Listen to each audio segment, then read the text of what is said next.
الحمد لله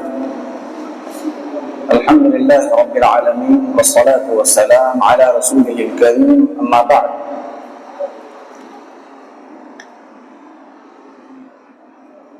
أعوذ بالله من الشيطان الرجيم بسم الله الرحمن الرحيم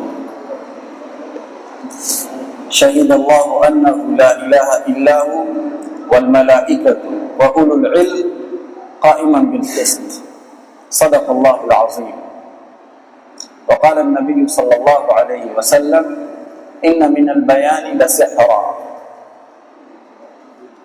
ایک آیت تلاوت کی اور ایک حدیث پڑھی ہے، لیکن آیت کا تعلق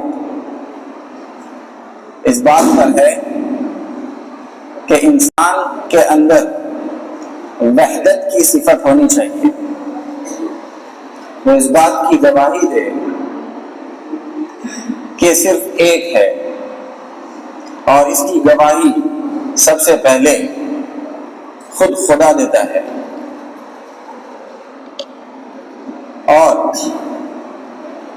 فرشتے دیتے ہیں،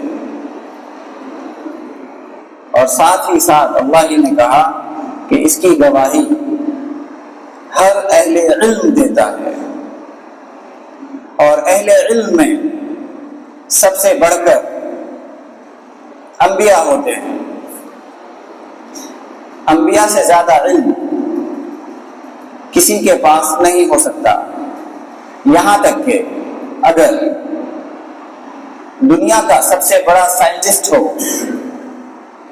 اس نے دنیا کی ہزاروں تحقیقات، ایجادات اور انوینشنز کیے ہیں، تب بھی اس کے پاس دنیا کے علوم جمع نہیں ہو سکتے. اور اس کا جو ثبوت ہے وہ قرآن سے ہے.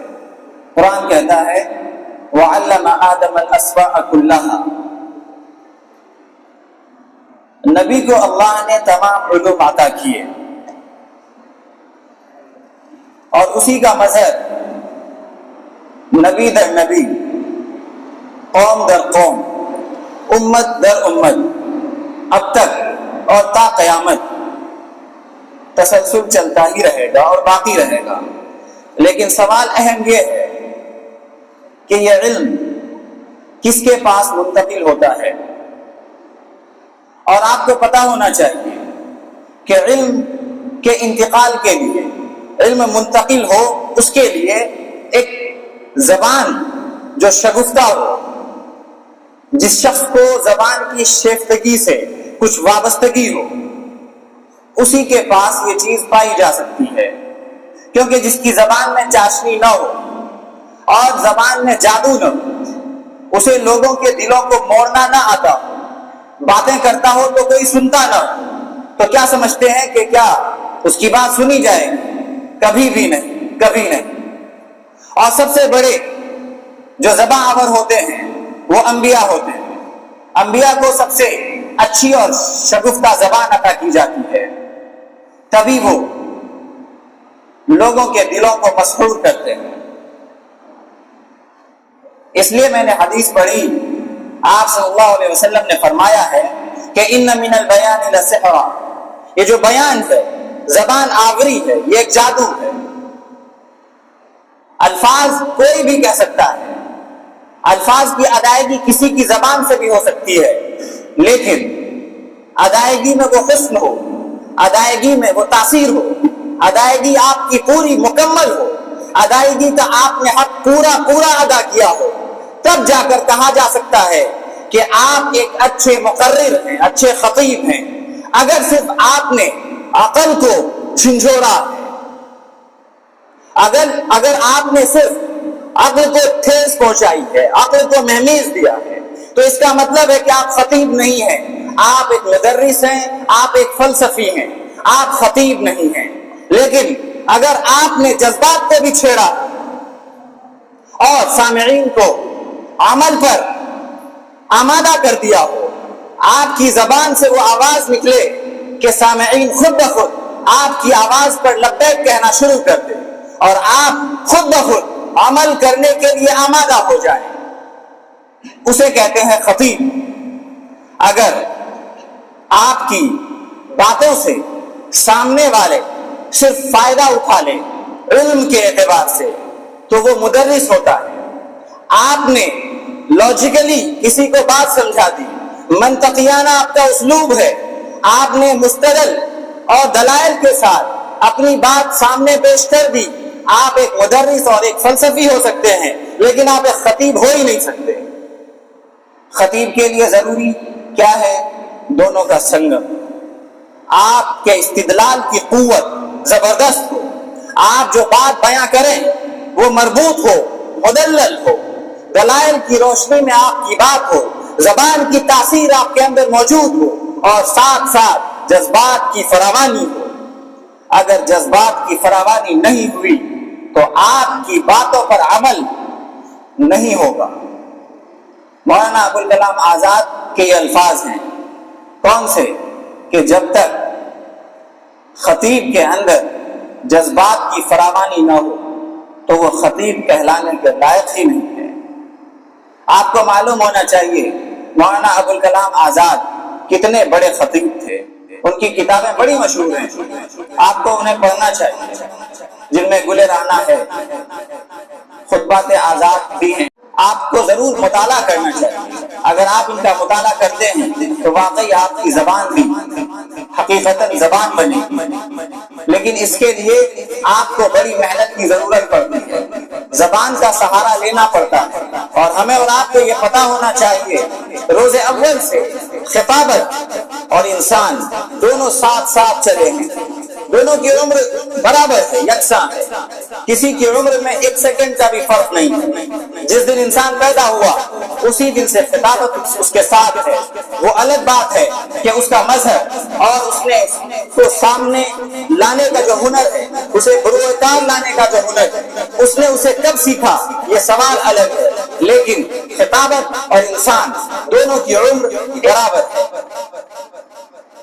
ہمیں ہمیشہ خطابت کی اور بہت زیادہ توجہ دینے کی ضرورت ہوتی ہے, کیونکہ ہم مدارس کے طلباء, ہم مدارس کے لوگ سب سے زیادہ میں سمجھتا ہوں انہیں خطابت آنی چاہیے, اور زبان پر سب سے زیادہ محنت انہی کو کرنا چاہیے, چاہے وہ اردو ہو, چاہے وہ عربی ہو, چاہے وہ ہندی ہو, اور چاہے وہ انگلش ہو. اس وقت آپ لوگوں کو ان سب زبانوں پہ عبور ضرور حاصل کرنا چاہیے. میں نے شروع میں ایک بات کہی تھی, جب بھی آپ کوئی بات بیان کریں وحدت ہونی چاہیے. مطلب آپ کا موضوع جو ہے آپ اپنے موضوع سے نہ ہٹیں, آپ کے موضوع کے اندر یکسانیت ہونی چاہیے, آپ کی باتیں مربوط ہونی چاہیے, آپ چھوٹے چھوٹے جملوں کا استعمال کریں, جملے کے جو الفاظ ہیں وہ واضح ہونے چاہیے, سہل اور آسان ہونے چاہیے, لوگ ان سے مانوس ہونے چاہیے. آپ ایسے الفاظ کا استعمال نہ کریں کہ لوگوں کو ان الفاظ کے معنی ہی نہیں پتا, تو آپ کی باتوں کو سمجھیں گے کہاں سے؟ جب سمجھیں گے ہی نہیں. معنی لہجے بناتے ہیں, جب آپ کے معنی ہی درست نہیں ہوئے آپ کا لہجہ خراب ہوگا, اور جب آپ کا لہجہ خراب ہوگا حسن نہیں پایا جائے گا. تو الفاظ کے معانی ہوتے ہیں, معانی سے لہجے بنتے ہیں, اور لہجوں سے حسن کا مجموعہ تیار ہوتا ہے. اور جب تحسین ہو, کلام میں حسن پیدا ہو, تب سننے والے کو مزہ آتا ہے. بغیر حسن کے مزہ آتا ہی نہیں ہے, چاہے وہ حسن آپ کی خطابت کا ہو, چاہے وہ حسن آپ کے جمال کا ہو. اگلی بات یہ تھی کہ آپ کے الفاظ پیچیدہ نہ ہو, نامانوس نہ ہو, مشکل الفاظ نہ ہو, سامعین کے مطابق آپ کے الفاظ ہونے چاہیے. اسی طرح دو عوامل ہوتے ہیں کسی بھی زبان کے لیے. زبان ترقی ہمیشہ کرتی رہتی ہے, لیکن ضروری ہے کہ زبان کو استعمال کرنے کی آزادی ملنی چاہیے. جب جب قوم سے آزادی چھینی گئی زبان کا استعمال کم سے کم ہوتا چلا گیا. جب انسان کو سخن کی آزادی دی جاتی ہے, اظہار سخن کی آزادی, یہ ہمارا پیدائشی حق ہے جسے ہم ہندوستانی کانسٹیٹیوشن کے اکارڈنگ کہتے ہیں کہ فریڈم آف ایکسپریشن. اگر ایکسپریشن کی, اظہار سخن کی, ہمیں اپنی بات کہنے کی آزادی حاصل نہ ہو, ہم اپنی زبان کو ترقی نہیں دے سکتے. اسی طرح قومیں ترقی کرتی ہیں، لیکن کبھی کبھی ان میں زوال بھی آتا ہے، تنزلی بھی آتی ہے، انحطاط کے شکار ہوتی ہیں قومیں، لیکن آپ انہیں اٹھائیں گے کیسے؟ انہیں مثالی قوم بنائیں گے کیسے؟ ایسی قوم جو واقعی آئیڈیل ہو، ایک ماڈل ہو، تمام دنیا کے لیے نمونہ ہو، اس کا سب سے بڑا ذریعہ زبان ہے۔ اگر آپ کی قوم کے لیڈرز کے اندر، جو رہبر ہیں ان کے اندر اگر زبان آوری ہے، زبان جانتے ہیں، زبان دانی کا ساتھ ایسا ہے جیسے چولی اور دامن کا ساتھ ہوتا ہے، تو آپ یاد رکھیے ضرور آپ کی زبان ترقی کرے گی ہی کرے گی، لیکن ساتھ میں آپ بھی ترقی کریں گے، اتنی ترقی کہ آپ سوچ نہیں سکتے۔ اس وقت آپ انگلش کو سوچ سکتے ہیں تھوڑی دیر کے لیے، حالانکہ ہمیں اپنی زبانوں سے بہت محبت ہونی چاہیے تھی۔ ہمیں سب سے پہلے عربی سے محبت ہونی چاہیے تھی۔ کیوں؟ کیونکہ عربی وہ زبان ہے جس کو خدا نے چنا ہے، تو اس سے اہم زبان کون سی ہو سکتی ہے؟ خدا نے اپنا کلام اس زبان میں اتارا، اس سے زیادہ اہم اور کوئی بات کہنے کی ہو ہی نہیں سکتی۔ اس لیے ہمیں ان تمام زبانوں پر بہت زیادہ توجہ دینے کی ضرورت ہے۔ انشاءاللہ مجھے یقین ہے کہ ہم میں سے ہر کوئی زبان پر پوری توجہ دے گا، اپنی زبان کو صاف کریں۔ بہت سے طلباء کے الفاظ گنجلک ہوتے ہیں، پتہ نہیں ہوتا کیا کہہ رہے ہوتے ہیں، زبان سے جو الفاظ کی ادائیگی ہو رہی ہوتی ہے، کہنا ہوتا ہے تھوڑا تو کہتے ہیں تھوڑا، اور اگر آپ کو کہنا ہو کہ جی جانا ہے ادھر تو کہتے ہیں کہ جی چلنا ہے کدھر۔ آپ کے الفاظ کا جو مجموعہ ہے وہ بالکل سوچا سمجھا ہوا مجموعہ ہونا چاہیے۔ اگر ایسا نہیں تو پھر یہ سمجھیے کہ آپ بن پیندی کے لوٹے ہیں۔ آپ کے پاس اگر زبان نہیں ہے تو آپ علم کا مزار ہے، مزار، اور اگر آپ کے پاس زبان ہے، زبان دان ہے، تو آپ علم کے سمندر ہیں، ورنہ مزار ضرور ہیں آپ۔ اور علم کا مزار بننے سے کچھ نہیں ہوتا، علم کا سمندر بنیے تاکہ لوگوں کو اس سے فائدہ پہنچائیے، ساری دنیا میں بادل بن کر بارشیں دیجیے تاکہ آپ کے ذریعے سے، آپ کے علم کے ذریعے سے تمام لوگوں کو زیادہ سے زیادہ فائدہ ہو۔ جس کا نفع جتنا زیادہ عام ہوتا ہے وہ اتنا زیادہ نافع ہوتا ہے، اور جو اس دنیا میں نافع ہوتا ہے وہی کامیاب اور بامراد و بابرکت ہوتا ہے۔ اگر وہ بابرکت و بامراد اور کامیاب اور نافع نہیں ہے، اس کا مطلب ہے کہ وہ غیر نافع ہے۔ اللہم انی اعوذ بک من علم لا ينفع،